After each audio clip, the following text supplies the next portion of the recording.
Благодарам. Ние дефинитивно како да читаме различен буџет и како да живееме во различни држави.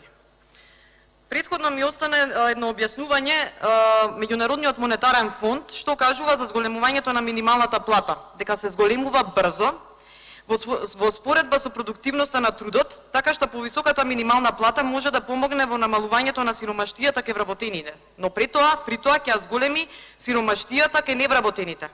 Поради ова, оттаму сметаат дека зголемувањето на минималната плата нема да биде ефективно во намалувањето на севкупната сиромаштија, особено ако се намали формалното вработување.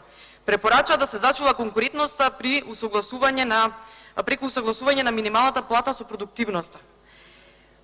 Знаете што, морам да ви кажам, не ве бива за владење, дефинитивно не ве бива. Ве бива само за спин мајстори, кај што нема приказна да се измисли, за да си ги скриете вашите криминали, вашите подкупи, вашите рекети, но не ве бива. На 12 април ќе си ја добиете казната за тоа.